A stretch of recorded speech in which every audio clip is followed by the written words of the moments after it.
So here we are again. Welcome back to All Saints Parish Church Bakewell for another conversation with John Butler. It seems ages, John, since we were recording a conversation in church. We've just enjoyed a retreat with friends from all over the world, and but we're back to the work and back to a question prompted by one of our YouTube listeners, watchers, Kathy Shanahan.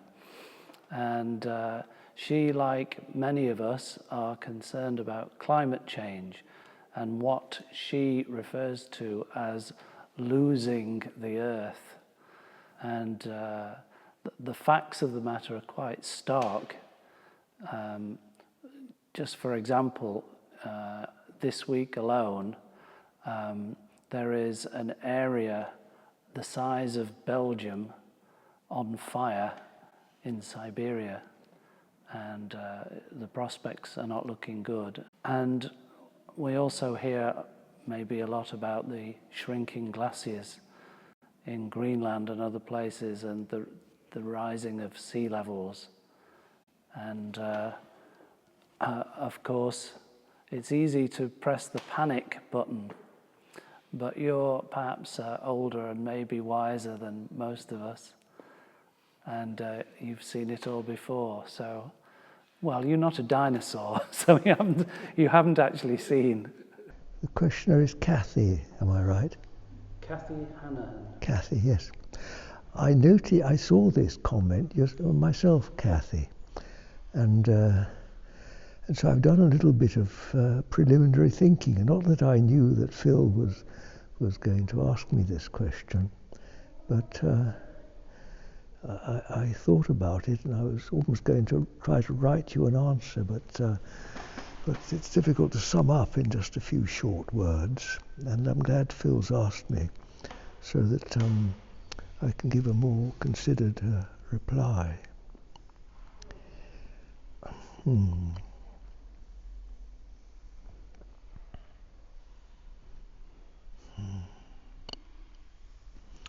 Well, there are two processes that I would bring in to help me answer this. One is the fact that in life we grow up. We grow from child to youth to young man or woman, to maturity, and then into old age. And at each stage, we not only change physically, but our point of view changes. We look at life rather differently.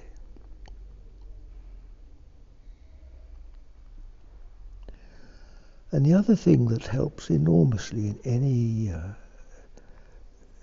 any question is that of levels of consciousness, which I've referred to many times in these videos, which I compare to simply climbing up a hill, where at different levels of the hill you get an unexpected view, or in other words, the point of view changes.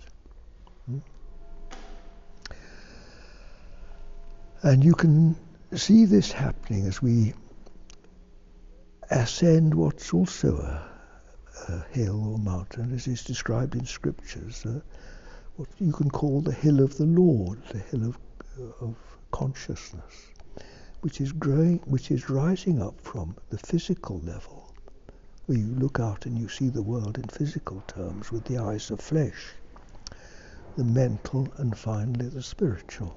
Different levels. Man is body, mind, and spirit, and we can't really not give due place to each of these. Although as we grow older, we may find we're becoming less physical and more spiritual in our understanding of the world around us.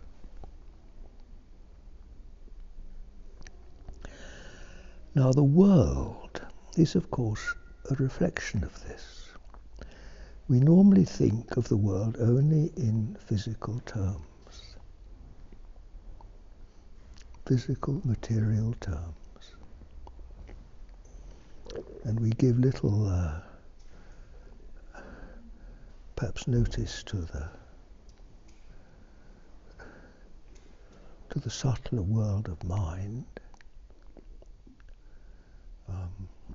Although you can say that all the ideas floating around belong there. The endless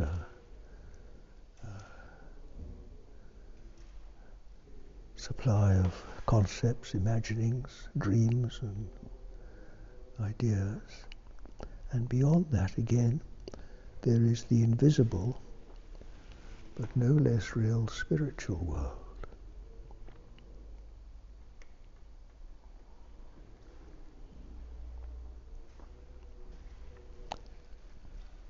Now the world of the physical world and the mental world change, don't they? They come to pass. It's obvious to anybody that observes nature is that it's changing all the time. One season replaces another. And if you think of it in geological time, well, even the mountains rise and fall. Oceans change, rivers change their courses, all sorts of things happen. The world of mind, well, is harder to analyze, but certainly it is a very fluctuating thing, isn't it? At least in our, at least as we experience it. But those of you who begin to get a glimpse of the spiritual world find that is unchanging.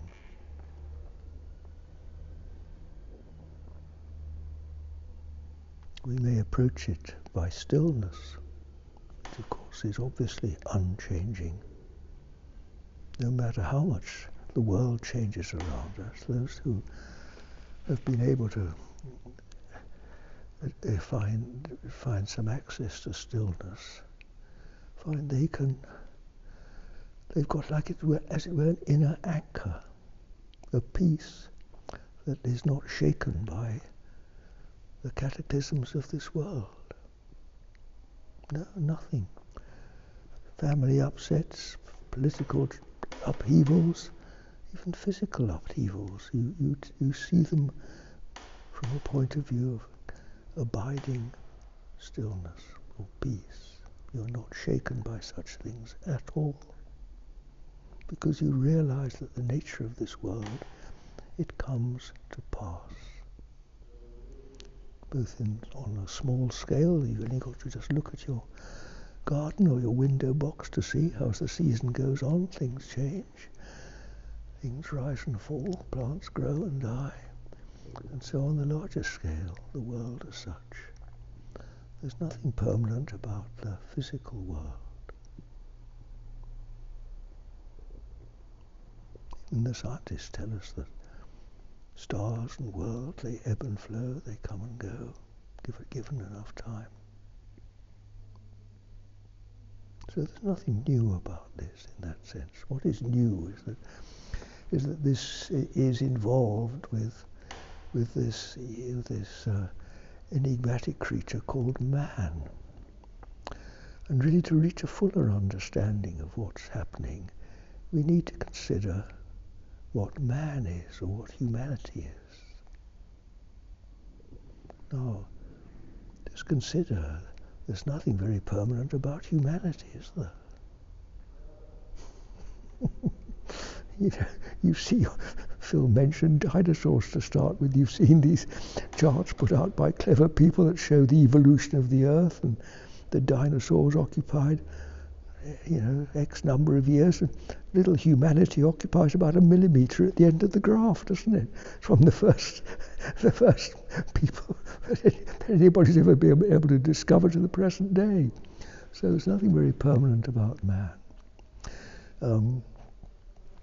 But anyways, it appears that what's happening to the world now is being influenced by the behaviour of man. What do I think about it? Well, in one sense. I'm unmoved by it because, thank God, after many, many years of spiritual practice, I'm so grounded in this abiding stillness that I've learned to take the world in my stride, as it were. Not many things throw me off balance. In another sense, if I was still a young man, I'd have gone out of my head with anxiety about it all. In fact, as a young man, I felt it was my purpose in life. I felt it was one of my missions to reforest the deserts and stop erosion in the mountains of this world. I was dead keen on all that. I was very involved with it all. And then with organic farming to try to counteract the what seemed to me then the bad effects of modern scientific practice. Strangely enough, the reason I'm here now, meditating as I do, and have seemed to have become a spokesman for this sort of meditational work, it grew out of farming. Because after I'd, in a way, got the farm as I wanted it, I began to feel I'd rather work that out of my system. I'd sort of achieved what I wanted to achieve in the world of farming. And then I found the farm just, well, through various experiences, it just expanded to get bigger and bigger and became really the whole world. Yes, that's it. You know, at the end of the time I was farming, this little phrase TLC, which you may have heard of, became fashionable: tender, loving care. And up to that point I'd thought almost exclusively of the land and the farm, animals. But then I began to look further afield and gradually think more in terms of the whole human situation. So farming expanded naturally into what became the work of prayer. At first I did a lot of lecturing and writing and things like that, and then gradually meditation became ever more important. And I began to understand that all my previous work had been sort of growth points to come into the work of what I now call the work of prayer, which is to contain the whole worldly situation in what is here, what here and now I describe as the stillness, or the presence of God, the presence of one. And you see, as that changing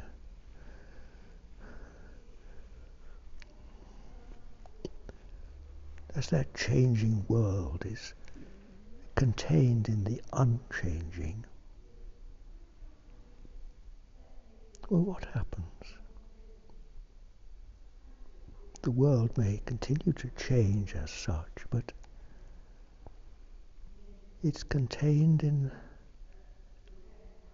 the unchanging. The unwholesome is contained in the wholeness of one, the imperfect in the perfect, the transitory in the everlasting. Now again, when I was first groping to understand this, well, it's there. I was groping, and now it's certain clarity. I can't tell you how obvious it is to me now. And that's why I call this the work. And no matter what the worldly situation is, the work is the same, which is to turn to the incorruptible realm of spirit, where everything we experience on this life is held, as it were, in its unmanifest form. Where do you think the world comes from? Well, the scientists explain it their way, but I'll tell you how it is from the spiritual point of view. The Bible, of course, explains it as in the beginning was the Word, and the Word was with God, and the Word was God, and the Word became flesh, and all things were made by him, and from him, and without him was not anything made that was made, you see. Well, to bring it back into my words, it simply means that here and now there is this unshakable stillness, that which is everlasting and which is everywhere, in every place, no matter what else is happening. And this is in a way before thought. It's before any of the movements of mind begin to ripple into this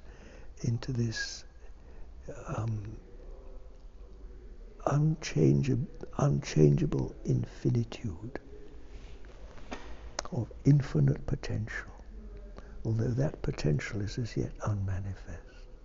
And then you get the first ripple of movement, which gradually sort of takes form, the sort of first intimations of something, and then gradually, just like water vapor, becoming from invisible to visible, like a mist, and then forming into clouds, and then into rain, and then falling as water into puddles and lakes, which then freeze into crystalline ice. You see, from that first spiritual nothingness, which is actually everything in what's before embryo, everything in potential. I can't think of the right word.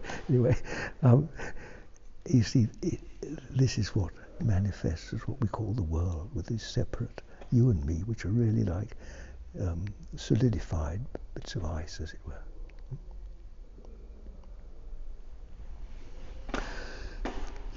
And we are frozen into and then we furthermore, we then look at it with our own separation and separate it into you and me and all the separation, which then causes the problems of this world, because we all feel we're separate. Well, I've spoken about that elsewhere. So here we are, we're faced with this problem of what's happening to the world, and we get this tragic news about whales and forests and polluted food and one thing and another. Well, of course it is tragic. In a sense, like many books and plays and dramas of mankind are tragic. Everything that involves destruction of what is beautiful and loved comes as a tragic. And some see the world as a great joke, and others see it as more of a tragedy. Well, that depends on the sort of person you are. Personally, I've always seen it more as something rather tragic. When you consider the human situation, you just watch people in the street and see how locked up we are in our separate existences, and not many smiles around. So we see it happening in the world and we get upset and grieve about it. What can we do? This was one of the great questions that preoccupied me as a young man. What can I do? How can I help the world? And after many, many trials, eventually a little voice said to me, to make whole, be whole. Which of course I didn't really understand at the time, but it led me to meditation. I saw myself as a mixed up young man confronted by situations much far beyond my own understanding. And I knew I needed to turn to something bigger. So I started to meditate, and immediately I began to realize something of this other dimension that is usually left out of ordinary human activity, where we deal with the physical and the mental, but virtually ignore the spiritual. And no sooner had I started to meditate and discovered this, good heavens, this is what religion's talking about. This is the spirit, the invisible spirit. There's another little phrase from Scripture came to mind, salvation of the soul, which is really what it's all about, which is discovering this spiritual dimension of man which does not perish and is not corruptible, and hence is saved when the corruptible body goes into the grave and dies. So if there's hope for man in this dimension, of course that applies to the whole of creation. So what appears as death isn't as real as it seems. It's only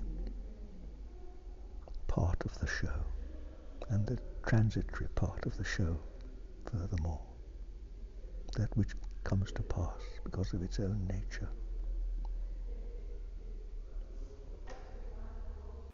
Are you suggesting here, John, that beyond the grave, not only of the human physical form, there is some spiritual alternative future to physical death, but are you saying that applies to the physical world that we inhabit as well in some way? Yes, this is a very common question, isn't it? As very much of a nature boy and a farmer, I was always incensed as a young man that somehow people put humanity in one category and nature in another, as though humanity was somehow better than nature. Whereas in my rather judgmental young man's eyes, I thought humanity was worse than nature. and far from being the most worthy of salvation.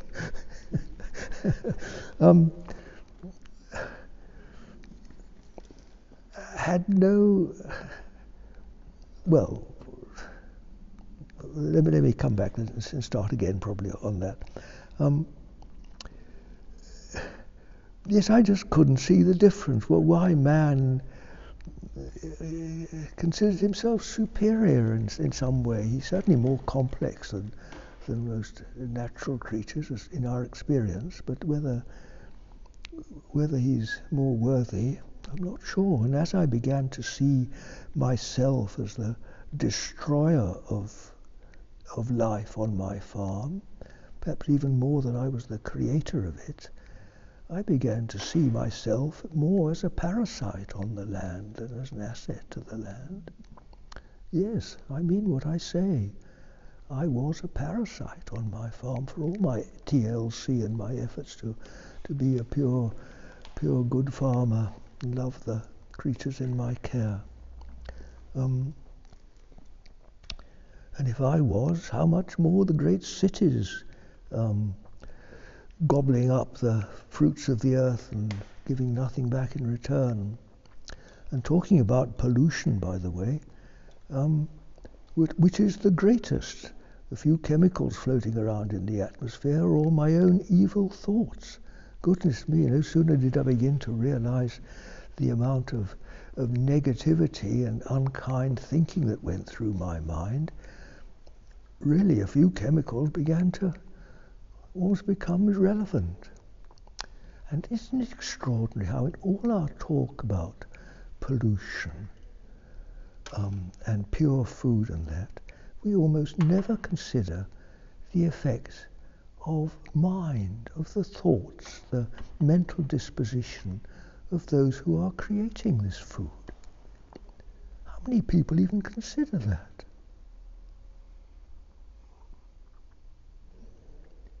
Which has the most influence? If you like, I mean, look at my body. It occupies a tiny little space like this. It can do no more than move a chair or something from one place to another. Yet with my thoughts, I can influence thousands, can't I? I can put thoughts out into the world, and of course most of them are ignored, but some thoughts by some people can change the world.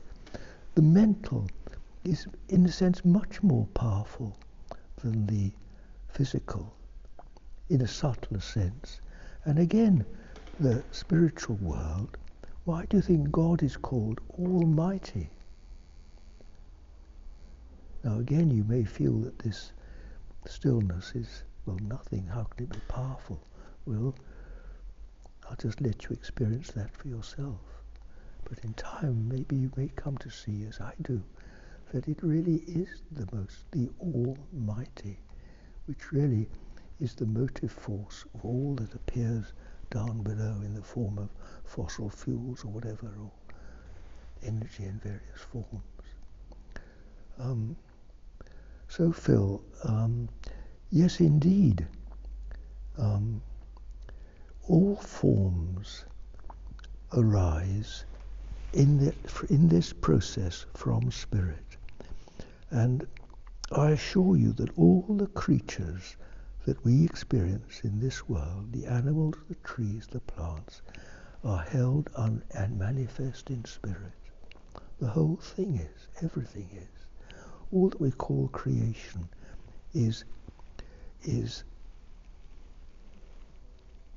emanates from the unmanifest, and hence it comes out into creation like a great out-breath, and in time will return again, in and out. All the forms, the names and forms of what we call creation, of which man is one. Now there's another long story, which again I've talked about before, as to the corruptibility of man and his influence on the world. Why man dies, and how man brought death into the world. And this is only too obvious now. We see it in terms of what seems to be like the end of civilization. Who brought it into being? Well, man, of course. Well, everybody realizes now that it's man. But in fact, this has been going on since the beginning of time. And you've only got to consider nature, that nature is also corrupted by death.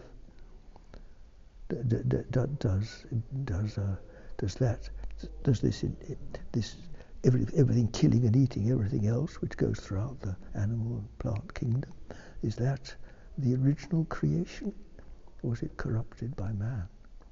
It's corrupted by man, of course, because man fell from the divine estate. Man fell from paradise and brought creation with him. And this starts in our own separation from God, which then leads to the separation of everything else, because thought is creative in itself, and thought infects everything around it with its own poison, with its own corruption. And that, I'm afraid, is what man does. That is man's curse upon creation. And he ends up, as it seems to be today, in destroying his own livelihood. John, you've been a farmer all of your life, and you love the soil, and you love the plants, and you love the animals. It must break your heart. You're right, Phil, and you've known me long enough to know how often I return to this theme.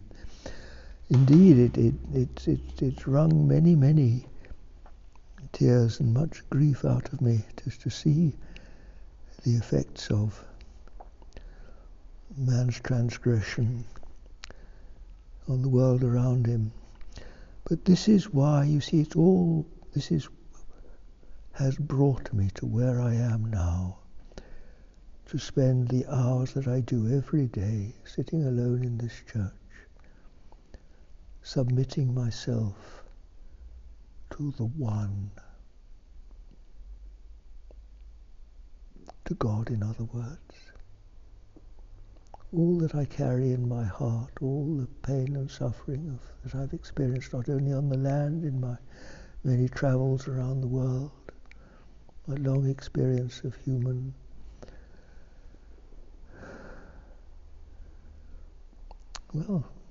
human existence, much of it tragic. Yes, all this is held in the heart and surrendered to God, and in that made whole. And this is what's called redemption. And this is what I now call the work, the great work, which is returning all this destruction to its incorruptible form. To make whole, be whole. This is, I dare to say, after a long life, I've learnt how to put it into practice. So this is what I do, and this is, as every day I hear the news about what's happening, I just keep plodding on with this practice of prayer, or meditation, which is the same thing for me. And I've no doubt at all, my dears, those who listen to me, that although we may not want to jump into it straight away, but sooner or later, I hope others will come to realize, as I have done, that this is the greatest work of all. And all our other attempts to reverse the process are really preliminary, because nothing finally works except to go back to the cause of these things. And another name for spiritual world is the causal world. It's where all these things start. And things start to go wrong when we lose spirit, when we leave our natural home in the spiritual world, and we fall in consciousness into lower levels of consciousness and separation, and hence infect the world with our own disease. And end up, of course, we die and all everything around us dies.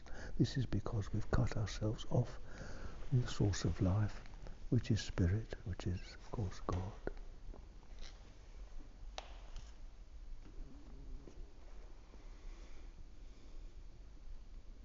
So I don't worry about the world now.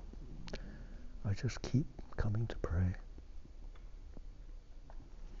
I don't know what to do. But you know, something very important, God does. And in that I find my peace and my completion. And yet, John, you do your bit to save the planet. You've gone soya milk. You've gone. You're very assiduous about recycling your plastic and your waste. You pick up litter everywhere you go, including dog ends. Come on, you love this earth that Kathy says she doesn't want to lose this earth. Neither do you. Well, of course I don't. I mean, I've still got a body, haven't I? I'm still a man, and I'm still writing books, so I'm still functioning, body, mind, and spirit. But gradually the spirit becomes more important and occupies more of my attention, and the physical world less. Yes, that's what happens. It's the balance changes as we go through life. The emphasis changes.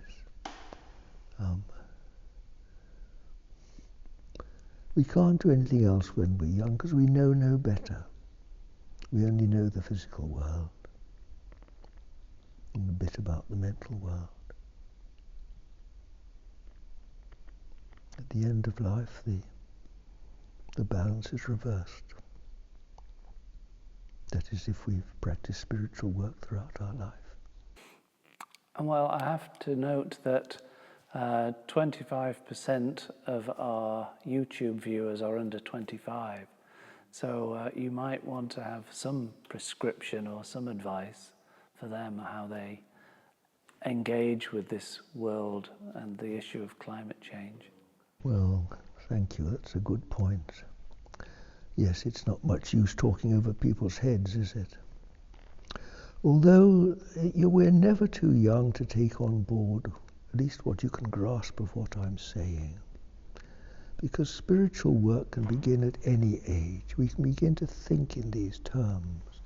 We can begin to study what wise men and the scriptures have said about these things. We can put things into historical content. We can reflect on the lessons of nature, how things come to pass. About death. I certainly began to think very seriously about death in my early 20s when I first experienced it so much on my farm. I learned so much just watching my animals die, both when I sent them to be killed or when they died themselves for one reason or another. I spent many hours just sitting with animals as they died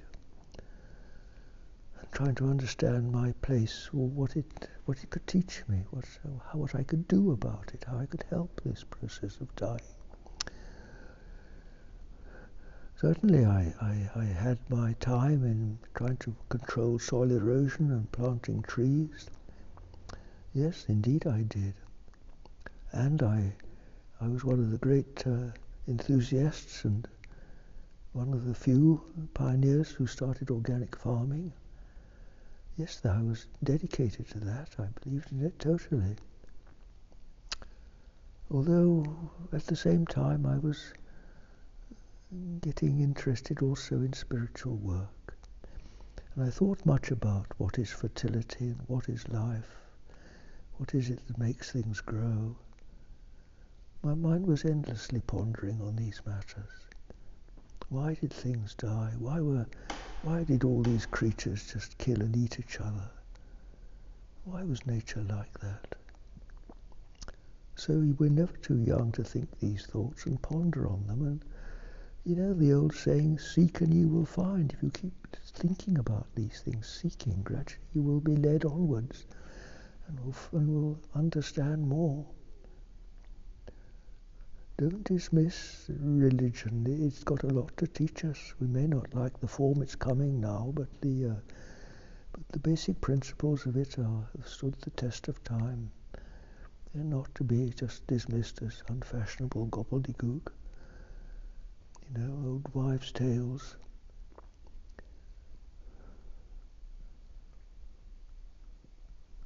Indeed, consider, ask questions. Don't just take it as what religion teaches. Ask questions. What do we mean? What are you talking about? What is God? What is Jesus? What do we mean by it? What are these words? Salvation, redemption, resurrection.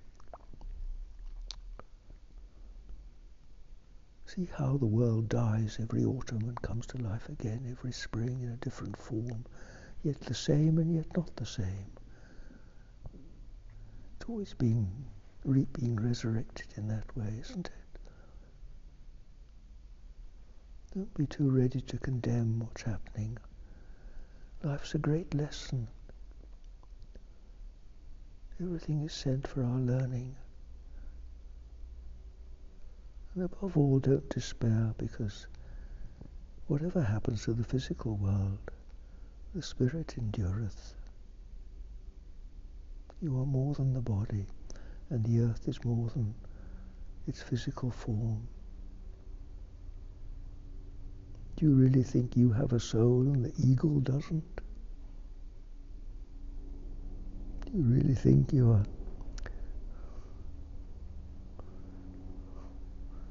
God loves you and not the insects, the elephants, the grass? That's just little more than human arrogance. Use your common sense, my dear. Humanism has taken over this world, but it's a false god if ever there was one. I think our anthropocentrism, to use the word, will be the death of us as much as climate change. It will indeed. Well, we may come back to a bit more sense, come back to a bit more common sense when that's proved its worthlessness. If you were a young man starting over again now, John, in this current situation, would you still be a farmer? You like to call yourself a good farmer in those days, not necessarily an organic farmer.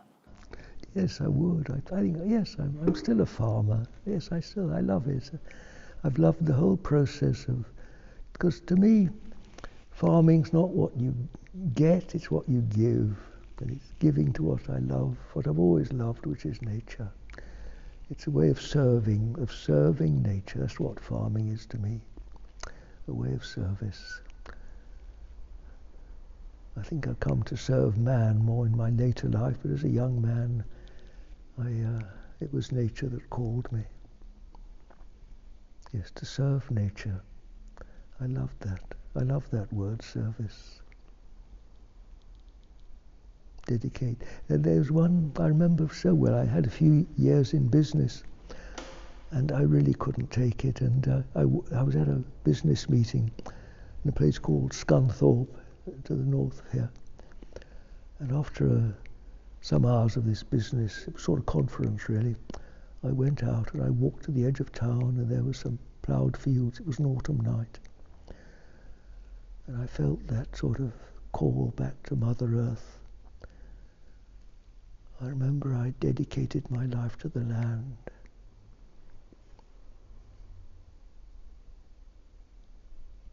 It meant a lot to me at the time, calling me back to Mother Earth.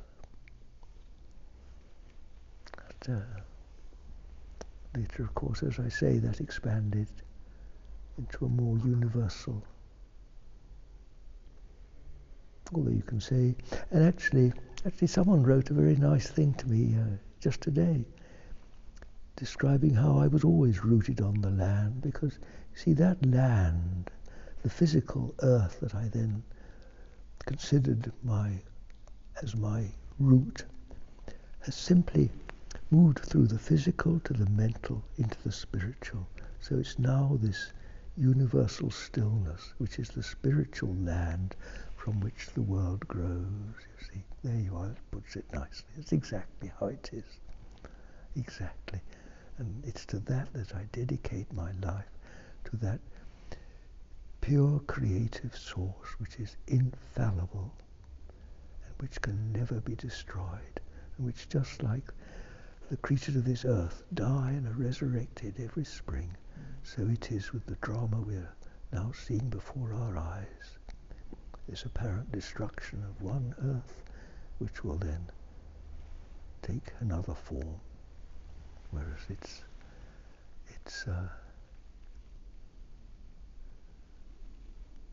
most merciful. That's a very important phrase. Most merciful and everlasting source will, in due course, we know not how, do whatever needs to be done. And so we may say we put our trust in God.